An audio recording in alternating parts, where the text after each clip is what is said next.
Hello dear students, welcome back to Pataria pharmacy. बच्चों कैसे हो आप सभी? आई होप सभी ठीक होंगे, सभी हेल्दी होंगे और सभी की स्टडी बहुत अच्छी चल रही होगी। तो आज का हमारा चैप्टर 5 का थर्ड लेक्चर होने वाला है। अगर पिछले लेक्चर्स आप लोगों ने अटेंड नहीं किए हैं तो जाइए चैनल पे प्लेलिस्ट में जाके चेक कीजिए, स्टेप बाय स्टेप लेक्चर्स को अटेंड कीजिए। तो आज का हमारा थर्ड पार्ट होने वाला है चैप्टर 5 का। इसके अंदर हम स्टडी करने वाले हैं characteristics and function of blood cells, RBC, WBC and platelets, and इसके इनके डिसऑर्डर्स भी हम देखेंगे फंक्शन कैरेक्टरिस्टिक्स के साथ साथ। तो काफी इंटरेस्टिंग ये लेक्चर होने वाला है, तो वीडियो में एंड तक जरूर बने रहना। और एक इंपॉर्टेंट अपडेट आप लोगों के लिए, कटारिया फार्मेसी ऐप पे D pharma first year second year दोनों के ही नोट्स अवेलेबल हो चुके हैं। जल्द ही शॉर्ट नोट्स भी अवेलेबल हो जाएंगे, कोर्स भी अवेलेबल हो जाएगा। तो जो भी बच्चे इंटरेस्टेड हैं कटारिया फार्मेसी ऐप डाउनलोड कर सकते हैं। और अभी तक आप लोगों ने Kataria pharmacy Telegram channel join नहीं किया है डी फार्मा का, तो वो भी ज्वाइन कर लीजिए। वीडियो के डिस्क्रिप्शन में उसका भी लिंक आप लोगों को मिल जाएगा। तो ज्यादा बड़ा लेक्चर नहीं है, वीडियो को एंड तक जरूर देखना। चलिए स्टार्ट करते हैं आज के इस लेक्चर को। तो आज हम देखने वाले हैं characteristics and functions of blood cells. Main जो ब्लड सेल्स हमारी मेजर्स हैं, डब्ल्यूबीसी, आरबीसी एंड प्लेटलेट्स। तो क्या जानकारी है? वैसे हम पहले भी देख चुके हैं, ब्लड कंपोनेंट में हमने देखा, प्रोसेस ऑफ हीमोपोइसिस में हमने देखा, लेकिन अलग से टॉपिक हमारे पास दिया हुआ है तो अलग से फिर से हम देखने वाले हैं। ये नहीं है कि आपको वहां पर पढ़ा दिया तो हम ये टॉपिक छोड़ देंगे, ऐसा बिल्कुल आप लोगों के साथ कटारिया फार्मेसी की कोई भी टीम आपके साथ नहीं करेगी। और मैं ये बात और बोलना चाहूंगा, बाकी जो टीचर्स आप लोगों को पढ़ा रहे हैं, कोई भी इशू आ रहा है तो बेझिझक आप वीडियोस में कमेंट कर सकते हैं। आपके एक एक कमेंट को हम इंप्रूव करने की कोशिश करेंगे। अच्छा लग रहा है, अच्छा कमेंट करो। अगर कोई चीज समझ में नहीं आ रही है वो कमेंट कर सकते हो। डायरेक्ट कमेंट नहीं करना चाहते, वीडियो के एंड में आपको कॉन्टेक्ट नंबर मिलेगा, उस पर आप कंप्लेन कर सकते हैं कोई भी इशू अगर आपको लेक्चर्स के अंदर आ रहा है तो। ठीक है, हमारी टीम आपको पूरा सपोर्ट करेगी बेटा। चलिए स्टार्ट करते हैं। तो सबसे पहले हम बात करेंगे रेड ब्लड सेल, आरबीसी। क्या बोलते हैं इसको? इरिथ्रोसाइट्स। इतना तो याद हो गया होगा ना आप लोगों को, क्योंकि डिप्लोमा के बच्चे हो आप, इतना तो याद करना पड़ेगा आप लोगों को। ठीक है, डेफिनेशन की बात करें, आरबीसी क्या होता है, कभी पूछ ले आपको 1 मार्क्स में पूछ ले कि डिफाइन आरबीसी, कैसे डिफाइन करोगे? तो कैसे? आरबीसी बाइकॉन्केव नॉन न्यूक्लिएटेड, मतलब इसके अंदर न्यूक्लियस भी नहीं होता है। ब्लड सेल्स कंटेनिंग, क्या होता है इसके अंदर? हीमोग्लोबिन होता है, responsible mainly for transporting oxygen and carbon dioxide. एक तरीके से खासियत हमने बता दी, यही इसकी डेफिनेशन हो गई कि आरबीसी जो है हमारी बाइकॉन्केव और न्यूक्लियस नहीं होता है, हीमोग्लोबिन इसके अंदर होता है, जो मुख्य कार्य करता है ऑक्सीजन और कार्बन डाइऑक्साइड का ट्रांसपोर्ट करना। ये किसका डेफिनेशन है? रेड ब्लड सेल का। तो आरबीसी ऑक्सीजन डिलीवरी वेन की तरह काम करता है। No nucleus, more space for haemoglobin, more oxygen carrying capacity इसकी होती है। ये खासियत होगी रेड बोन मेरो की। बात करते हैं हम कैरेक्टरिस्टिक्स ऑफ आरबीसी। क्या कैरेक्टरिस्टिक्स है? शेप की बात करें तो बाइकॉन्केव शेप है, आप लोगों ने देखी होगी स्ट्रक्चर। साइज की बात करें तो 7.2 micrometre, perfect to pass through capillaries, easily capillaries से पास हो जाता है, माइक्रोमीटर में इसका साइज होता है। न्यूक्लियस की बात करें तो एब्सेंट होता है मैच्योर आरबीसी के अंदर। ठीक है, कलर की बात करें तो yellowish red due to haemoglobin इसका कलर होता है। कैरेक्टरिस्टिक्स में इसी हिसाब से आप लोगों को लिखना है अगर आपको पूछा जाए तो। ठीक है, काउंट्स की बात करें तो मेल के अंदर 5 to 5.5 मिलियन पर मिलीमीटर स्क्वायर होती हैं, इसका अमाउंट। फीमेल के अंदर 4.5 to 5 मिलियन पर मीटर स्क्वायर होती है, mm स्क्वायर। ठीक है, mm क्यूब है, स्क्वायर नहीं है बेटा, क्यूब है। ठीक है, लाइफ स्पैन की बात करें, इंपॉर्टेंट है, मतलब लाइफ स्पैन क्या है आरबीसी की? एक सेल कितने दिन तक जिंदा रहती है? 120 डेज ओनली। 120 डेज के बाद उसकी डेथ हो जाती है, मतलब उसकी जगह कोई नई आरबीसी आ जाती है। फॉर्मेशन की बात करें, कहां से फॉर्मेशन होता है? रेड बोन मेरो से। प्रोसेस होती है हमारी इरिथ्रोपोइसिस, जो हम पढ़ चुके हैं पिछले लेक्चर्स में। डिस्ट्रक्शन, मतलब जो खत्म हुई है, मरी हुई आरबीसी कहां जाती है? स्प्लीन, जिसको हम प्लीहा बोलते हैं। ग्रेवयार्ड ऑफ आरबीसी कौन है? मतलब कब्रिस्तान ऑफ आरबीसी किसको बोलते हैं? स्प्लीन को बोलते हैं, प्लीहा को बोलते हैं। तो ये चीजें आपको 1 मार्क्स के क्वेश्चन सोल्व करवाएगी, इसके साथ साथ आपके कॉम्पिटिटिव एग्जाम्स की तैयारी भी करवाएगी। बात करें फंक्शंस ऑफ आरबीसी की, क्या फंक्शन है? मेन फंक्शन है transport of oxygen lungs to brain. ठीक, इसके अलावा हीमोग्लोबिन प्लस ऑक्सीजन क्या कॉम्बिनेशन बनता है? ऑक्सी हीमोग्लोबिन की फॉर्म में ऑक्सीजन का ट्रांसपोर्ट होता है। एग्जांपल जैसे running muscles demand more auto, जैसे रन करते हैं और ऑक्सीजन की डिमांड पड़ती है तो कौन लेता है? आरबीसी। कार्बन डाइऑक्साइड का transport from brain to lungs, lungs से बाहर फेंक दिया जाता है। तो CO2 कैरी एज कार्बिनो हीमोग्लोबिन और बाइकार्बोनेट। एसिड बेस बैलेंस करता है RBC. Haemoglobin act as buffer, maintain blood pH 7.4। Body temperature regulate करता है। Uniform heat distribution via blood flow, blood flow के थ्रू हीट को भी मेंटेन किया जाता है। तो these are the functions of RBC, red blood cells. ठीक है, ब्लड की विस्कोसिटी को भी मेंटेन करता है। मोर आरबीसी थिकर ब्लड। ठीक है, हेल्थ इंडिकेटर आरबीसी हीमोग्लोबिन अगर डिक्रीज हो रहा है तो एनीमिया है, तो इजीली इंडिकेट हम कर सकते हैं, चेक कर सकते हैं एनीमिया को। आरबीसी अगर इंक्रीज हो रहा है तो पॉलीसाइथेमिया डिजीज हो जाएगी। डिसऑर्डर्स कौन कौन से होते हैं आरबीसी में?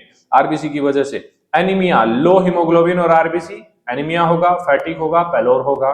पॉलीसाइथेमिया, थिक ब्लड हो जाएगा, हाई ब्लड प्रेशर हो जाएगा, क्लॉग होने के ज्यादा चांसेस हो जाएंगे, हार्ट अटैक आने के चांसेस बन जाएंगे। सिकल सेल एनीमिया, इसके अंदर आरबीसी की जो साइज है वो बिगड़ जाती है, क्रेसेंट शेप आरबीसी इसमें बन जाती है। ठीक है, इसके अलावा haemolytic anaemia, early RBC destruction, मतलब पहले ही आरबीसी डिस्ट्रक्ट हो जाती है, टूट जाती है, शेप चेंज हो जाती है, इसको बोलते हैं haemolytic anaemia. Different different type के एनीमियाज होते हैं। ठीक है, उतना ज्यादा डिटेल में हमें नहीं जाना है। अब हम बात करते हैं व्हाइट ब्लड सेल्स, डब्ल्यूबीसी और ल्यूकोसाइट इसको हम बोलते हैं। याद रखना, नाम में कंफ्यूजन नहीं होना चाहिए बेटा। तो क्या होता है? White blood cell are colourless, nucleated, जिसके अंदर न्यूक्लियस होता है, मोटाइल सेल्स होती है, मूवमेंट करती है, that protect the body against infection and foreign substance. हमारी बॉडी को कौन प्रोटेक्शन देता है? व्हाइट ब्लड सेल्स, मतलब डिफेंस सेल्स भी इनको हम बोल सकते हैं। श्वेत रक्त कणिकाएं रंगहीन, नाभिक युक्त एंड गतिशील कोशिकाएं होती हैं जो शरीर को संक्रमण, विषैले पदार्थों और बाहरी कणों से सुरक्षा प्रदान करती हैं। डब्ल्यूबीसी बॉडी की आर्मी इसको हम बोल सकते हैं। डिफरेंट सोल्जर्स होते हैं, डिफरेंट वेपन्स इनके पास होते हैं। ठीक है, काफी टाइप के 5 टाइप के डब्ल्यूबीसी हमारी बॉडी में प्रेजेंट होते हैं, हमारे ब्लड में प्रेजेंट होते हैं। बात करते हैं इनके कैरेक्टरिस्टिक्स की। कलरलेस है, नो हीमोग्लोबिन, शेप इसकी इरोगुलर है, अमोबॉइड शेप है। काउंट की बात करें तो 4000 टू 11000 mm क्यूब ये देखने को मिलेगी। न्यूक्लियस प्रेजेंट है इनके अंदर। ऐसे ही बताना है आप लोगों को कैरेक्टरिस्टिक्स। मूवमेंट की बात करें तो डाइपेडेसिस, मतलब escape from blood vessels, blood vessels के साथ ये चलती हैं, मतलब एस्केप करती हैं, मूवमेंट इनके अंदर होता है। लाइफ स्पान की बात करें तो हावर 1 डे, मतलब एक डे मान लो, कुछ घंटे या फिर एक दिन तक ही जिंदा रहती है, वापस से नई डब्ल्यूबीसी हमें चाहिए। ठीक है, नेचर है डिफेंसिव है, इम्यून सिस्टम की तरह काम करती है, इम्यून प्रोटेक्टिव हमारी सेल्स ये होती हैं। ठीक है, बात करें टाइप्स ऑफ डब्ल्यूबीसी की तो ग्रेन्युलोसाइट होता है, एग्रेन्युलोसाइट, टोटल 5 टाइप की होगी। तो ग्रेन्युलोसाइट में हमारा आता है न्यूट्रोफिल, इओसिनोफिल, बेसोफिल। ये हमने स्टार्टिंग वाले पार्ट में भी बता दिया था आप लोगों को। तो न्यूट्रोफिल का जो परसेंट होता है 60 टू 70% होता है। फर्स्ट रेस्पॉन्ड करती है, फाइगोसाइटिक होती है, खा जाती है बेटा कीटाणुओं को। उसके बाद आता है इओसिनोफिल, 2 टू 4% होती है, पैरासाइट को किल करता है, एलर्जी को कंट्रोल करता है। बेसोफिल 0.5 टू 1% होता है, एलर्जी केमिकल्स, हिस्टामिन वगैरह को रोकने का काम इसका होता है।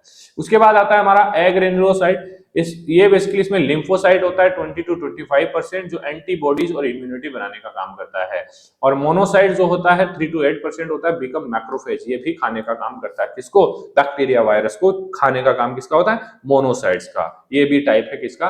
डब्ल्यूबीसी, मतलब डिफरेंट सोल्जर्स हैं इसके पास और डिफरेंट वेपन्स इसके पास रखे हुए हैं, अलग अलग पैरासाइट्स को, बैक्टीरिया को, वायरस को खत्म करने के लिए ये हमारा डब्ल्यूबीसी का सिस्टम काम करता है। बात करें फंक्शंस की, डिफेंड अगेंस्ट इन्फेक्शन, इम्यूनिटी, जैसे कि बी सेल्स होती है जो एंटीबॉडीज बनाती है, टी सेल्स किल इन्फेक्टेड सेल्स, फाइगोसाइटिस नेचर इसका होता है, इंफ्लेमेटरी रेस्पॉन्स ये करते हैं, टिश्यू को रिपेयर करते हैं, होम्योस्टेसिस को मेंटेन करते हैं। तो ये कुछ फंक्शंस हैं डब्ल्यूबीसी के। बात करें डिसऑर्डर्स की तो leukocytosis, increase WBC, infection. WBC में अगर इन्फेक्शन बढ़ रहा है तो उसको हम बोलते हैं ल्यूकोसाइटोसिस। ल्यूकोपेनिया, डिक्रीज डब्ल्यूबीसी का अमाउंट अगर डिक्रीज हो रहा है तो ल्यूकोपेनिया होगा। ल्यूकेमिया, ब्लड कैंसर, ये भी डब्ल्यूबीसी की वजह से होता है। इओसिनोफिलिया, एलर्जी और पैरासाइट की वजह से होता है। ठीक है, तो ये कुछ डिसऑर्डर्स हैं। डिसऑर्डर मेंशन नहीं किए हुए हैं टॉपिक में, लेकिन हमने यहाँ पे रखे हैं शॉर्ट में। अब हम बात करते हैं प्लेटलेट की या फिर थ्रोम्बोसाइट्स की। मेजर सेल्स की हम बात कर रहे हैं, सिलेबस में भी इतना ही दिया हुआ है। Platelet are small, non-nucleated cytoplasmic fragment derived from karyocytes essential for blood clotting.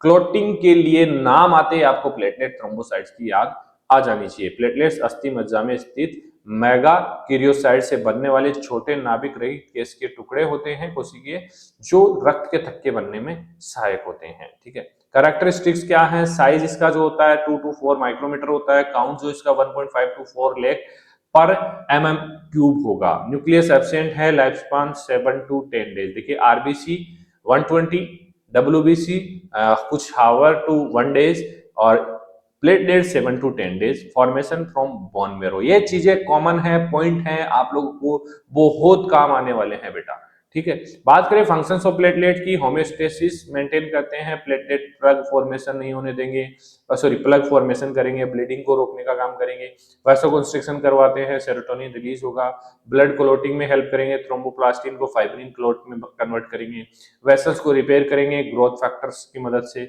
Prevent करेंगे हेमोरेज मतलब ब्लड लॉस अगर हो रहा है तो उसको प्रिवेंट करने का काम होता है प्लेटलेट का। चलिए कुछ डिसऑर्डर्स भी हैं जिनको देख लेते हैं।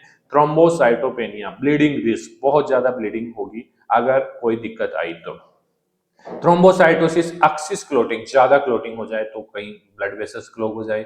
हीमोफीलिया, क्लोटिंग फैक्टर डिफेक्ट है, नॉट प्लेटलेट डिफेक्ट। ठीक है, हीमोफीलिया मतलब यहाँ पे हमारा एक क्लोटिंग फैक्टर होता है जिसमें दिक्कत आती है तो क्या होता है कि क्लोट नहीं बन पाता है। ब्लीडिंग अगर किसी को हो गई तो ब्लीडिंग रुकती नहीं है। ठीक है, तो ये हमारा कंप्लीट हो चुका है चैप्टर 5 का पार्ट 3। इसके बाद और पॉइंट हमारे दिए हुए हैं और टॉपिक्स हमारे दिए हुए हैं इस चैप्टर के अंदर, उनको हम नेक्स्ट लेक्चर में स्टडी करने वाले हैं। तो बने रहिए कटारिया फार्मेसी के साथ। अभी तक चैनल को सब्सक्राइब नहीं किया तो सब्सक्राइब कर लीजिए, बेल आइकन को प्रेस कर लीजिए। तो बच्चों किसी को भी अगर कोई क्वेरी हो तो इस नंबर पे व्हाट्सएप मैसेज कर सकते हैं, और अभी तक कटारिया फार्मेसी ऐप डाउनलोड नहीं किया तो जाके कर सकते हैं। चलिए मिलते हैं नेक्स्ट लेक्चर में। बहुत बहुत धन्यवाद।